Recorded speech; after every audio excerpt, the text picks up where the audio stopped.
Irish tourism is facing its biggest ever challenge. COVID-19 has had devastating consequences for the 20,000 tourism and hospitality businesses up and down the country.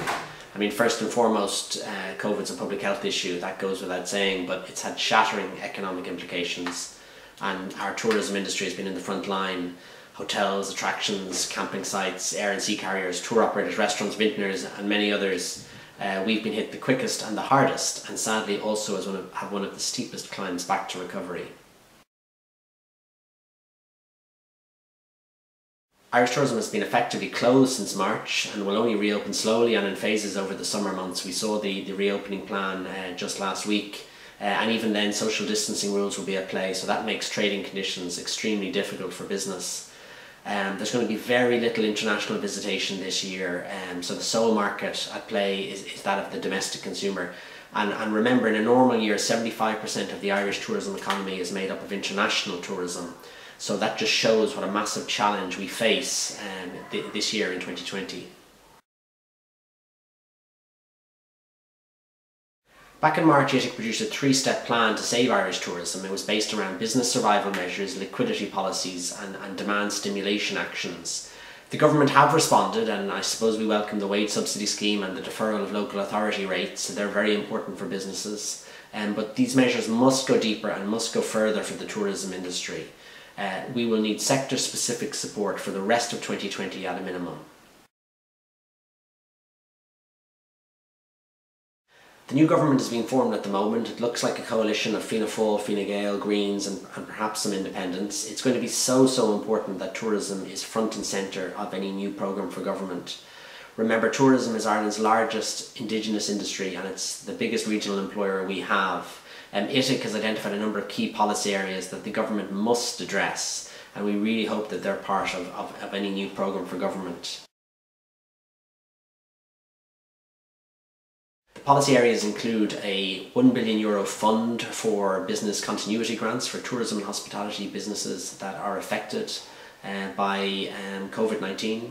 There has to be a fund of enhanced liquidity measures in the region of €500 million to provide working capital for tourism and hospitality businesses that reopen once the pandemic passes.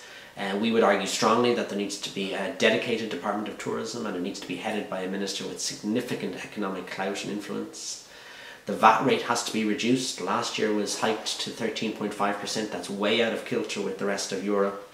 We think for the period of this COVID crisis it needs to be down to 0%. There shouldn't be a tax on sales during this pandemic. And once the recovery has taken place, it should be permanently set back at 9%, which is comparable with the rest of the EU. Exchequer funding must be increased for tourism. Currently it's less than €200 million. That's to fund our two agencies, Fortune Ireland and Tourism Ireland. We think that needs to go to €300 million so that agencies can invest properly in industry supports, domestic marketing, international marketing and product development. We also think that there needs to be an air access development fund as part of the new programme for government. Air access has been decimated, and 85%, 87% of Irish tourism it comes via our airports, so there has to be a fund in place to support and renew airline routes and capacity into Ireland.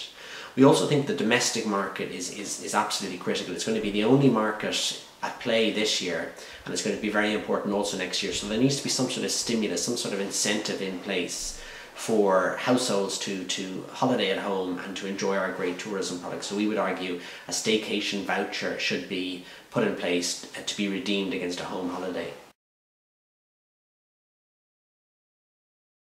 Well, in fact, ITIC met today by Zoom with 54 industry leaders, and the first thing on our agenda was a roadmap for recovery. I mean, COVID-19 will pass, and that's the one good thing about COVID-19. It's a period of time, and once there's a vaccination or once there's proper treatment, the nightmare that is COVID-19 will be in the past. Hopefully that'll be in 2020 or 2021. We need unprecedented government intervention now if Irish tourism is to come out of this crisis. I mean, tourism is the very social fabric of Irish society. It's vital to every community and every parish throughout the country, in every single county throughout the country, and indeed throughout the island. Tourism is the creator of jobs and livelihoods. And we can and we will rise again as a sector. We've proven that again. If you look back to foot and mouth or 9/11 or the ash cloud or the great financial crash, I mean, tourism was hit very hard in all those circumstances, but it bounced back quickly and strongly, and we can do that again, and we will do that again. But the government must enable it and must provide adequate supports at this critical time.